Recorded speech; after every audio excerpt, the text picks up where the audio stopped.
안녕하십니까. 신의교대 국방TV 데일리 디펜스입니다. 자, 오늘도 아주 중요한 안보 소식들 살펴보도록 하겠습니다. 제가 지금 어제 아침, 어제 오후 계속 주한 미군 사령관이 이 김문수 후보를 지지하는 듯한 여지의 발언, 그리고 민주당 이재명은 정말 위험하다라고, 이 한미동맹이 위험하다라고 하는 발언, 요지의 발언이죠. 뭐 직접적인 언급은 안 했지만 그런 것들을 계속 알려드렸던 가운데 지금 주한미군 전력이 지속적으로 감축되고 있는 것을 제가 또 한번 단독으로 알려드리겠습니다. 지난번에 다른 언론에서는 전혀 보도하지 않았던 우리 주한미군에서 A-10 이 공격기들이 전부 퇴역해서 보충되어 오는 전투기가 없다라는 것을 최초로 알려드렸었고, 또 주한미군의 패트리어트, 사드 이런 방공 무기들이 중동으로 계속 빠져나가고 있다라는 것도 최초로 알려드렸었죠. 자, 그런데 그렇게 축소되고 있는 우리 주한미 공군 전력이 또 빠져나갔습니다. F-16들이 아주 많이 빠져나갔습니다. 도대체 그럼 이 주한미군 이 7공군 전력은 얼마나 되는 겁니까? 왜 이런 겁니까? 어떤 내용인지 보도록 하겠습니다. 정보 브리핑 먼저 하겠습니다. 김문수 후보 지지율 급등하고 있죠. 물론 뭐 한국갤럽이나 리얼미터 등에서는 그게 아닌 지표로 계속 보도하고 있지만 그 외에 또 다른 여론조사 기관에서 조사한 내용들은 김문수 후보의 지지율이 아주 많이 오르고 있는 것들을 볼 수가 있습니다. 그래서 그런지 이재명 테마주가 최근 사흘간 급락했습니다. 오리엔트 전공, 바로 이재명이 뭐 시계공으로 있었다라고 주장하는 바로 그 회사죠. 오리엔트 시계 22.68% 폭락했습니다. 자, 그래서 여기 이 회사들이 전부 이재명 테마주라고 불리는 그런 회사들의 주식이라고 합니다. 그 유명한 코나아이부터 동신건설, 흥국화재, 오리엔트 전공 뭐 등등 쭉 있는데 대부분 다 내렸어요. 코나아이하고 흥국화재만 올랐습니다. 흥국화재는 왜 이렇게 오르는지 모르겠는데 코나아이는 뭐 계속 지역화폐 뭐 계속 이런 이야기 있으니까 올라가는 것 같은데, 자, 여기 보시면 오리엔트 전공 22.68% 사흘간 내렸어요. 자, 여기 상지건설이라고 있습니다. 상지건설. 여기는 이재명의 처남이 이사로 재직하고 있다라고 해서 테마주로 묶였던 곳인데 이게 사흘간 23.23% 내렸어요. 자, 이 돈은 거짓말을 하지 않죠. 그래서 뭔가 우리 같은 사람들이 모르는 이런 핵심적인 정보, 징후를 주식시장에서는, 자본시장에서는 벌써 냄새를 맡은 거 아닌가. 그러지 않으면 이렇게 전부 파란색으로 폭락을 할 수가 있나 라는 거죠. 동신건설 15.11% 내렸고, 뭐 에이텍 16.79%, 또 수산 INT 13.74%, 형지 엘리트 15.15%, 뭐 등등 많이 다들 내렸어요. CS 13.35%. 이 정도 되면 굉장히 폭락한 거죠. 자, 자본시장은 뭔가를 알고 있는 듯 합니다. 미국의 휴전 주장에도 불구하고 후티는 일주일 사이 네 번째 대이스라엘 탄도미사일 공격을 했습니다. 벤구리온 국제공항이 일시적으로 폐쇄됐는데, 자, 지금 탄도미사일 날아오고 있는 모습이죠. 그리고 이 이스라엘 북부 지역에 저녁에 이렇게 공습 경보가 내렸습니다. 왜? 탄도미사일이 날아오는 게 지금 북쪽으로, 이스라엘 북쪽으로 날아오니까 저녁에 지금 공습 경보가 내렸어요. 그리고는 이 요격미사일로 요격에 성공했는데, 자, 우리 시간으로 목요일 밤에 한 발, 그리고 금요일 새벽에 3시 30분에 또 한 발 날아왔어요. 그래서 두 발이 연쇄적으로 날아온 겁니다. 자, 그래서 지금 미국은 후티와 휴전 합의했다라고 하는데 그건 사실 무근이다라는 걸 보여줄 수 있고, 이스라엘은 가자 북부 그리고 가자 중부에서 기갑부대를 동원한 대규모 공세를 퍼붓고 있습니다.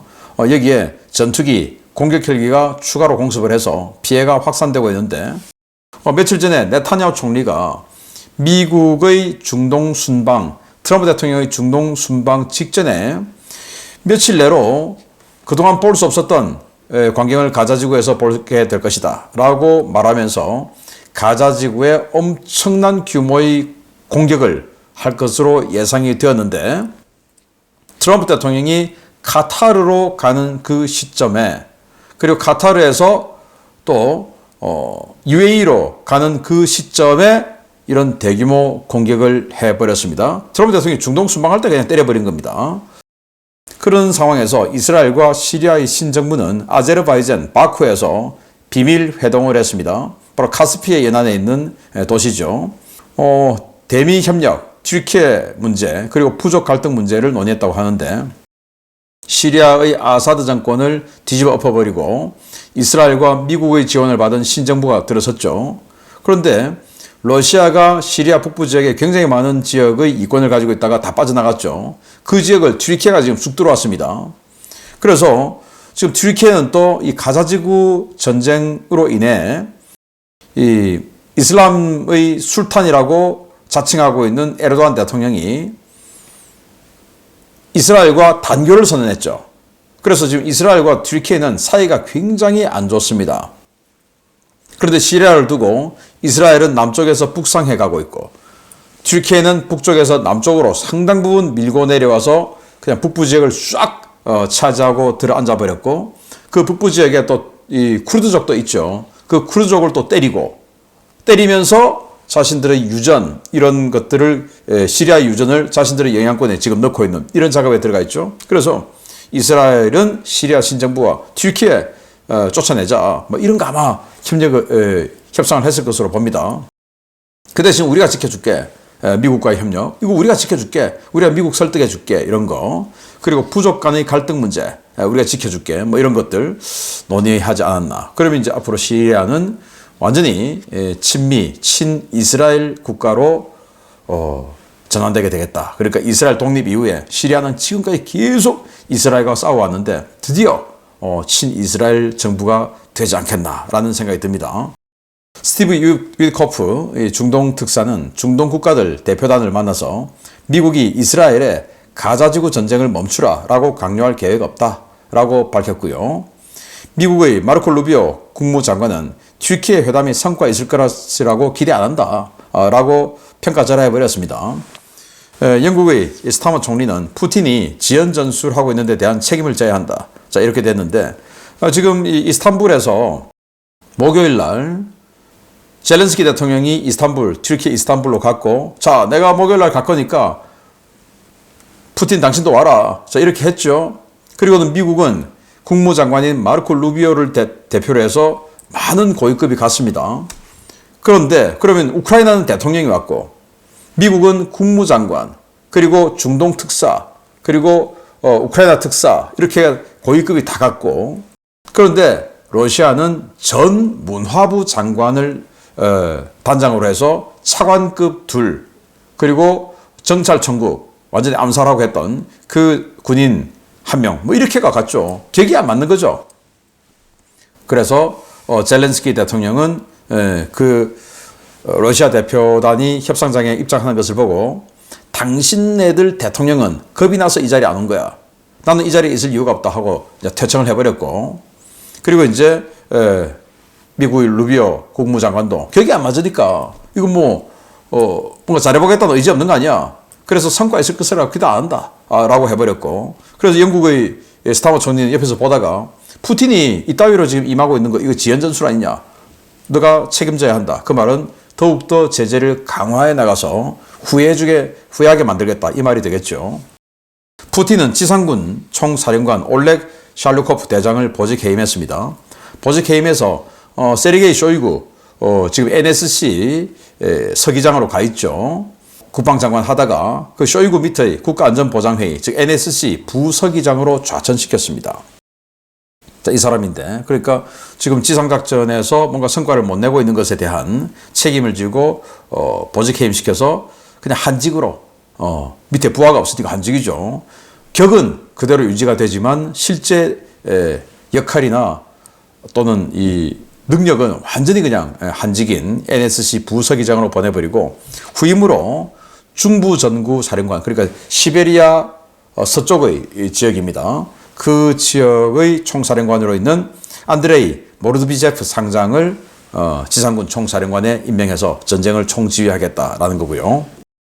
우크라이나 군사정보국은 러시아가 오레슈니크, 그러니까 마 10짜리 정도 되는 극초음속 미사일이에요. 이거 미사일 발사 준비 정황이 있다라는 건데, 원래 이 백해 지역에서 5월 12일, 13일 기간 중에 노탐, 그러니까 항행 금지 구역을 선포해서 미사일 쏠 것처럼 했는데 발사를 안 했어요. 그걸 이제 갑자기 발사할 수 있다. 그런데 그 발사를 우크라이나 쪽으로 해버릴 수가 있다. 라고 해서 지금 경계에 들어갔다라는 거고, CNN은 미국이 우크라이나에 러시아가 신규 공세 가능성이 있다라는 것을 경고해 줬다라는 거고요. 키이우 등 모든 전선에서 진격하려 할 것이다. 그러니까 지금은 도네츠크, 루안스크, 그리고 자포리자, 헤르손 이런 쪽에 주로 전투를 벌이고 있는데, 그게 북쪽으로 와서 키이우 북쪽, 거기에서 치고 내려와서 키이우를 공격할 수도 있다라는 겁니다. 그런 것들을 경고해 줬다라는 건데, 그렇게 되면 다시 전쟁이 3년 전으로 돌아가는 거 아닌가라는 우려가 생기는데 계속 지켜봐야 되겠습니다. 자, 중요 소식 보겠습니다. 미국이 주한미군 A-10C 공격기를 퇴역시키고 오산, 군산 2개 비행단 체제로 유지됐던 공군 전력을 오산 주둔 1개 비행단으로 축소했다는 소식 전해드린 바 있었습니다. 전투기 감소와 패트리어트 미사일의 중동 반출 등으로 가뜩이나 크게 전력이 약화된 주한미군이 또 빠져나갔다는 소식입니다. 미국이 한국의 대선을 앞두고 안보 분야에서 강력한 경고 메시지들을 쏟아내는 모양새입니다. 주한미 공군이 군산 공군기지의 제8 전투비행단 소속 전투기 전량을 오산 공군기지로 이동 배치해 제51 전투비행단 예하에 배속시키는 개편 조치를 단행해 주한미군 전투기 전력이 큰 폭으로 감소한 가운데 오산에 있는 이 부대에서도 전투기가 또 반출된 사실이 확인되었습니다. 이 같은 사실은 일본 혼슈 북부 미사와 공군기지에서 5월 11일부터 여러 대의 주한미군 F-16 전투기들이 식별되면서 확인되었는데요. 현지 소식통들은 이 전투기들이 그동안 해당 기지에서 볼 수 없었던 전력이라고 전하고 있습니다. 미사와 기지에서 확인된 주한미 공군 F-16 전투기는 제51 전투비행단 소속 기체번호 89-2140, 88-0531, 90-0710, 제8 전투비행단 소속이었던 88-0113, 89-0055 등 기체번호가 확인된 숫자만 최소 5대로 모두 F-16C 블록 70 성능 개량 기체들입니다. 미사와 기지는 주일미 공군 제35 전투비행단의 F-16CJ 블록 50 전투기 36대가 배치되어 있는 곳인데요. 주목할 만한 것은 지난 5월 12일 미 태평양 공군이 미사와 공군기지에 배치된 F-16의 철수와 기종 교체 작업 시작을 알린 당일 오산기지의 F-16이 일본으로 갔다는 것입니다. 이번에 미사와에서 발견된 F-16들은 5월 10일 오산 공군기지에서 열린 에어파워데이에서 공중기동을 선보였던 89-2140 기체가 포함되어 있었는데요. 해당 기체들은 에어파워데이 공중기동 시범 이틀 뒤 미 태평양 공군의 발표와 함께 미사와로 이동했습니다. 미 태평양 공군은 미사와에서 철수하는 F-16 전투기들의 대체 전력은 가다나 기지와 마찬가지로 순환 배치 형태로 이루어질 것이라고 밝혔는데요. 이는 미 본토와 알래스카, 주동미군에서도 전력을 차출해 가데나에 전투기를 배치한 전례를 볼 때 주한미군에서도 F-16 전투기를 반출해 일본에 배치할 수 있다는 것을 의미합니다. 미국이 주한미군 전투기 전력을 대폭 감축한 데 이어 그 감축한 전력에서도 전투기를 쥐어 짜내 주일미군으로 빼낸 것은 주한미군이 대북 작전에만 국한되는 전력이 아니라는 점을 강조했던 제비어 브런슨 한미연합 사령관의 최근 발언과 맞물려 미국의 무서운 경고 메시지로 풀이되는데요.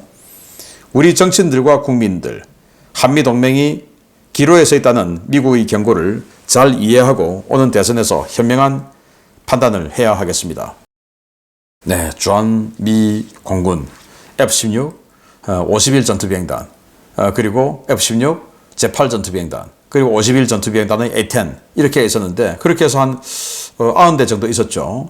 그 중에서 24대의 A-10 완전히 퇴역하기로 결정했고, 이제 퇴역했습니다. 이제 끝났습니다. 이제는 이번 오산 에어파워데이 기지 공개 행사를 끝으로 이제 끝났습니다.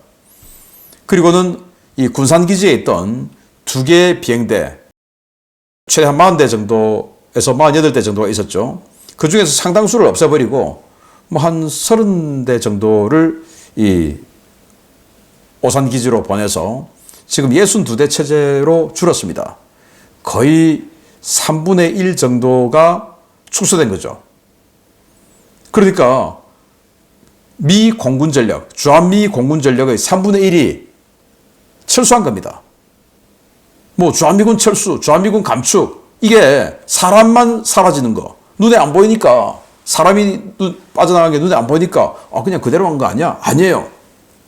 전투기 하나가 뭐 육군 보병 한 개 대대보다 더 중요하지 않겠습니까? 그거 지금 30대 빠져나갔으면 한 30개 대대 빠져나간 겁니다, 이거. 그런데 이게 끝이냐? 아니고 추가로 또 나갔다. 오산에서 다시 나갔다. 군산이 다 사라지더니 이제 오산에서 또 나갔다라는 겁니다. 자, 어디로 갔냐? 오산 기지에서 일본 혼슈 제북부에 있는 미자와 기지입니다. 미자와 기지로 간 것이 확인되었어요. 네티즌들에 의해서. 이게 도대체 무슨 일이냐? 이 미자와 기지는 원래 F-16 전투기 36대가 주둔하고 있는 곳인데, 이 F-16들을 지금 이제 5월 달부터 퇴역시키고 내년부터 F-35로 교체를 하게 됩니다. 순차적으로 교체하는 거죠.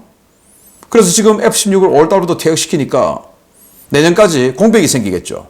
그 공백을 다른 데서 가지고 와서 메워야 이 한반도 정부의 작전 상태가 유지가 되죠. 이 미자와 기지 같은 경우는 우리 한국에서 전쟁이 발생하면 옆에서 날아와서 북한의 방공망, 그 방공망을 때려주는 역할을 임무 부여를 받은 게 작게 5027에 따라서 그 기체들입니다.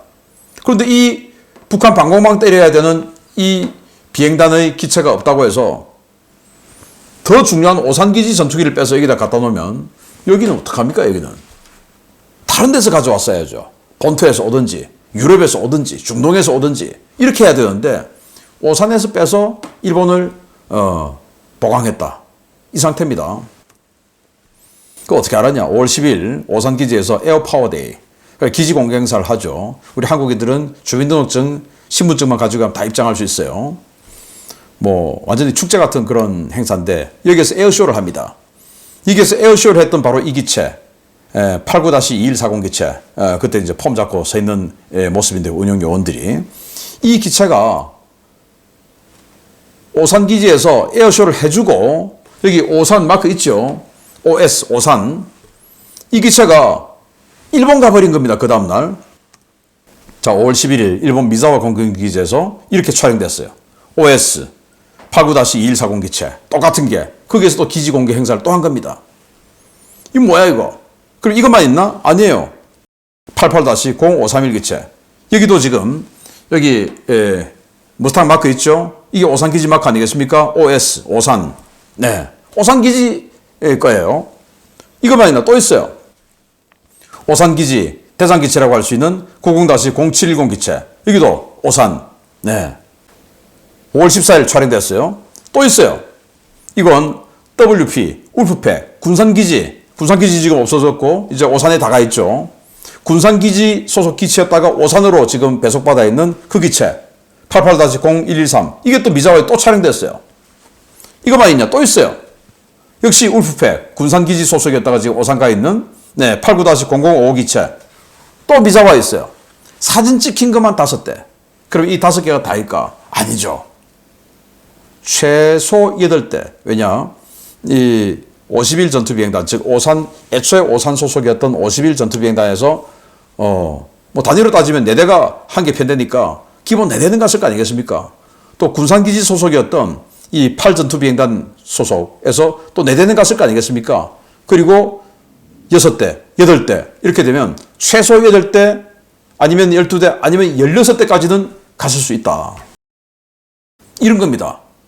우리 주한미 공군 전력이 이렇게 지금 줄어든 겁니다. 아니 본토에서 가지고 왔어야 되는데 이 한반도 정부는 이제 관심이 없다. 이런 건가요? 그래서 지금 이 에어 앤 스페이스 포스 매거진에 그 기사가 나와 있습니다.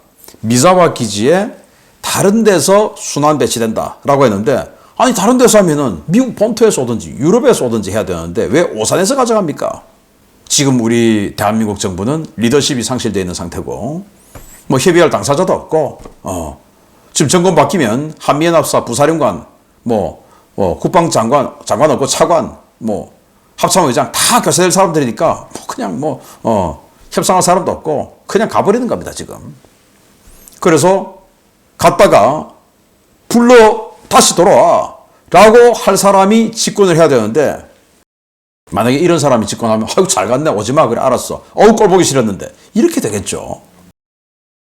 그래서 이 브런슨 한미연합 사령관이 펜타곤에서 그리고 하와이에서 연이어 했던 말들이 뭐냐, 이재명과 민주당은 위험하다, 한미동맹의 전환점에 있다, 그래서 그 걸림돌을 치워야 된다, 이재명 치워야 된다 라고 이야기했지 않습니까? 그래서 이재명이 만약에 되면 갔다고 어휴 잘 갔네 오지마 라고 할 수 있는 겁니다. 자, 그러면 국뽕에 심취해 있고 그래 미군 뭐 없으면 우리가 하면 되지 하는 사람도 있어요. 예, 그럴 수 있어요.